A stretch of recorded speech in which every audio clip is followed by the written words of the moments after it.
જય માતાજી મિત્રો, જય મામાદેવ. મિત્રો, આજે આપણે વાત કરવાની છે કે કુળદેવી કે સુરાપુરાને શા માટે નિવેદ આપવામાં આવે છે અને કુળદેવીને ક્યારે નિવેદ આપવા જોઈએ, સુરાપુરાને ક્યારે નિવેદ આપવા જોઈએ. કુળદેવી કે સુરાપુરાને શેના નિવેદ આપવામાં આવે છે, આ વિષય ઉપર આજે આપણે વાતચીત કરશું. અને જે લોકોને ખબર નથી કે અમારી કુળદેવી કે અમારા સુરાપુરા કોણ છે અને નિવેદ આપવા ઈચ્છતા હોય તો શું નિવેદ આપી શકાય કે નહીં. હવે મિત્રો, એ વાત જાણવી ખૂબ અગત્યની છે, ખૂબ જરૂરી છે કે આપણે જે કુળદેવી અથવા કુળદેવતાને નિવેદ ધરીએ છીએ, આ નિવેદ કુળદેવી કે કુળદેવતા સુધી પહોંચે છે કે પછી એની આડી કોઈ વસ્તુ બેઠેલી છે જે કુળદેવી કે કુળદેવતાને નિવેદ ભોગવા દેતી નથી. આપણે આપણા દેવને નિવેદ ધરીએ અને કુળદેવી કે કુળદેવતા સુધી નિવેદ પહોંચે નહીં તો આપવાનો કાંઈ અર્થ નહીં. એટલા માટે પહેલાં જાણવું જરૂરી છે. કેવી રીતે જાણી શકાય કે આપણી કુળદેવી આડી કે કુળદેવતા આડી કોઈ વસ્તુ બેઠેલી છે? આ વિષય ઉપર મેં એક વિડીયો અપલોડ કરેલો છે, જેની લિંક ડિસ્ક્રિપ્શન બોક્સમાં નાખેલી છે.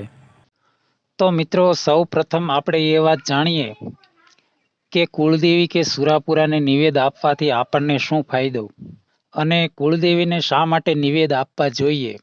હવે મિત્રો, કુળદેવી કે સુરાપુરાને નિવેદ આપવા એ એક પ્રકારનો વ્યવહાર છે જે આજથી 200-300 વર્ષ કે 700-800 વર્ષ કે એથી વધારે પણ કહી ન શકાય. ત્યારે જે આપણા પૂર્વજો હતા, આપણા વડવાઓ હતા, એમણે કુળદેવી સાથે વ્યવહાર નક્કી કરેલો હોય છે અને કુળદેવી સાથે વાત કરેલી હોય છે કે હે મારી આવનારી પેઢી, મારા આવનારા સંતાનો વર્ષમાં એકવાર તને ભોગ ધરશે, એકવાર તને નિવેદ આપશે અને એકવાર તને જમાડશે, તો એ જોગમાયા તું આખું વર્ષ અમારા બાળકોની રક્ષા કરજે અને એના કામ કરજે. તો આવી રીતે મિત્રો, આપણી કુળદેવી આપણા વડવાઓની સાથે વચને બંધાયેલી હોય છે કે જેને એકવાર વર્ષમાં નિવેદ આપવાથી આખું વર્ષ આપણી રક્ષા કરે છે, આપણું ધ્યાન રાખે છે અને આપણા કામ કરે છે. તો મિત્રો, આને વડવાનો વ્યવહાર કહેવામાં આવે છે, જે આપણા વડવાઓએ નક્કી કરેલો હોય છે. અને એ પણ નક્કી કરેલું હોય છે કે માતાજીને શું ભોગ ધરવો, શેના નિવેદ ધરવા. આમ તો મિત્રો, લગભગ અવતાર જે છે એ બધા અવતાર માતા આદ્ય શક્તિના છે. જેમ કે માં ચામુંડા હોય, માં ખોડિયાર હોય, માં કાળી હોય, માં સિકોતરમાં હોય, સધીમાં હોય કે પછી માતા મેલડીમાં હોય. તો 80% અવતાર છે એ માતા આદ્ય શક્તિના અવતાર છે. જેમ કે 18 વર્ણમાં પૂજાતી હોય તો માં ચામુંડા છે. હવે માં ચામુંડાના નિવેદ કરવા હોય તો દાખલા તરીકે આપણે વાત કરીએ કે માતા ચામુંડાના નિવેદમાં લાપસી હોય અને 2 શ્રીફળ હોય અને 2 ઘીના દીવા હોય. બસ આટલા જ નિવેદ માતાજીના હોય છે. હવે મિત્રો, માતાજીને નિવેદ ક્યારે આપવામાં આવે છે કે વર્ષમાં એકવાર આસો મહિનાની નવરાત્રી આવે, જેને મહાનવરાત્રી કહેવામાં આવે છે. તો આ મહાનવરાત્રીના દિવસે 8મા નોરતે માતાજીને નિવેદ આપવામાં આવે છે. ત્યાર પછી ખોડિયારમાં હોય, પીઠળમાં હોય કે સધી માતા હોય કે પછી માતા અંબેમાં હોય, ભવાની માતા હોય કે માતા પાર્વતી હોય, તો એમને પણ 8મા નોરતે લાપસી, શ્રીફળ અને 1 ઘીનો દીવો આ રીતે નિવેદ આપી શકાય.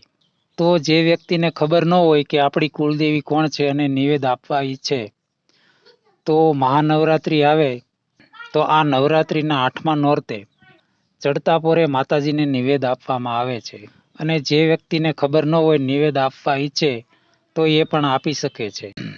હવે મિત્રો, આપણે મહાકાળીના નિવેદ વિશે વાત કરીએ તો માતા કાળી છે એને 8મા નોરતે નિવેદ આપી શકાય અને કાળી ચૌદસની રાતે પણ નિવેદ આપી શકાય. હવે માતા મહાકાળીના નિવેદમાં લાપસી હોય છે અને શ્રીફળ હોય છે. ત્યાર પછી મેલડીમાંના નિવેદ વિશે વાત કરીએ. જેમ કે હું મારી વાત કરું તો મારા કુળમાં ઉગતા પોરની મેલડીમાં પૂજાય છે. તો અમે દર વર્ષે મહાનવરાત્રિના 8મા નોરતે માં ભગવતી મેલડીમાં જાહેરનું ધાન, ગોળ અને ઘી, 1 શ્રીફળ આ નિવેદ કરીએ છીએ. તો મેલડીમાંને ધાનના નિવેદ આપવામાં આવે છે.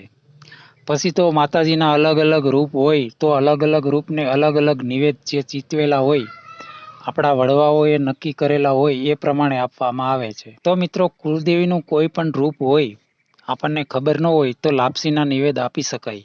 મિત્રો, આ માતાજીના નિવેદ વિશેની વાત થઈ. હવે આપણે દેવના નિવેદ વિશેની વાત કરીએ કે આપણા દેવમાં કોઈ નરસિંહ ભગવાન પૂજાતા હોય, હનુમાનજી પૂજાતા હોય, કાળ ભૈરવ દાદા પૂજાતા હોય, તો અમુક દેવના નિવેદ વિશેની આપણે વાત કરીએ તો નરસિંહ ભગવાનને સૂર્યમાના લાડવાનું નિવેદ આપવામાં આવે છે. મામાદેવને ઢોકળાના નિવેદ આપવામાં આવે છે. ત્યાર પછી હનુમાનજીને ચૂરમાનું ધૂપ આપવામાં આવે છે, નિવેદ કરવામાં આવે. જે રોટલીનું ચૂરમું હોય તે. ગણપતિ બાપાને હવાસેર લાડવાનું ધૂપ કરવામાં આવે છે. અને વીર પાંસાખરિયા દાદાને હવાસેર લાડવા અને હવાસેર જલેબીનું ધૂપ કરવામાં આવે છે. અને પાંસાખરિયા દાદા સાથે માતા અઢી આખરીને એક શ્રીફળ આપવામાં આવે છે અને એક ચૂંદડી આપવામાં આવે. ત્યાર પછી ખેતલા દાદાને તલવટના નિવેદ થાય છે, શ્રીફળનું નિવેદ થાય છે. કાળ ભૈરવ દાદાને અડદના લાડવા અને શ્રીફળનું નિવેદ થાય છે. પછી માતા લક્ષ્મીના અવતાર હોય તો માતા લક્ષ્મીના અવતારને સુખડીનું ધૂપ કરવામાં આવે છે અને રોટલીના ચૂરમાનું ધૂપ કરવામાં આવે છે અને લક્ષ્મી પૂજન કરવામાં આવે છે. ત્યાર પછી મિત્રો, હવે આપણા સુરાપુરાની વાત કરીએ તો આપણા સુરાપુરા હોય એમની સાથે ચોખાનો વ્યવહાર હોય કે રાંધેલા ચોખા જે માતાઓ બહેનો દીકરીઓ બનાવે, એકદમ ચોખ્ખાઈ અને પવિત્રતા જાળવી અને દાદાના નિવેદ બનાવવાના. હવે મિત્રો, રાંધેલા ચોખા હોય એમાં ગોળ અને ઘી ઉમેરી અને દાદાને ભોગ ધરવામાં આવે છે, દાદાને નિવેદ ધરવામાં આવે. હવે મિત્રો, દાદાને જ્યારે ભાદરવી અમાસ આવે, જે વર્ષની મોટી અમાવસ્યા કહેવાય, ત્યારે સડતા પોરે હુરાપુરા દાદાને, પિતૃદાદાને કે હુરધન દાદાને નિવેદમાં ચોખા ચડાવવામાં આવે છે. ત્યાર પછી કુળની સિકોતર, તો સુરાપુરા દાદાની સાથે જ સિકોતર માતાને લાપસીના નિવેદ અને એક શ્રીફળના નિવેદ કરવામાં આવે છે. હવે મિત્રો, આ માહિતી એ ચોખા નિવેદ વિશેની, તો આને ચોખા નિવેદ કહેવામાં આવે છે. અને ત્યાર પછી મિત્રો, મેલા નિવેદ પણ હોય છે, જે શમશાનમાં મેલાદેવને નિવેદ આપવામાં આવે છે. જેમ કે ભૂત પ્રેત, ડાકણ, નપાક વસ્તુ, જીન જીનાત, ખવી, અસુર, પિચાસ. ત્યાર પછી મલબોડીઓ, મસાણી બોડીઓ, કર્ણ પિચાસીની, પિચાસ, વેતાળ. અને આ સિવાય અન્ય ઘણા બધા એવા દેવ છે જેને શમશાનમાં મેલા નિવેદ આપવામાં આવે છે. અને મિત્રો, મેલાદેવની માહિતી હું ફક્ત જાણકારી માટે આપું છું, એક જનરલ નોલેજ કે સામાન્ય જ્ઞાન માટે આપું છું. તો મિત્રો, આ હતી માહિતી કુળદેવી હુરાપુરા કુળના દેવને નિવેદ આપવા વિશેની. આજના વિડીયોમાં બસ આટલું જ.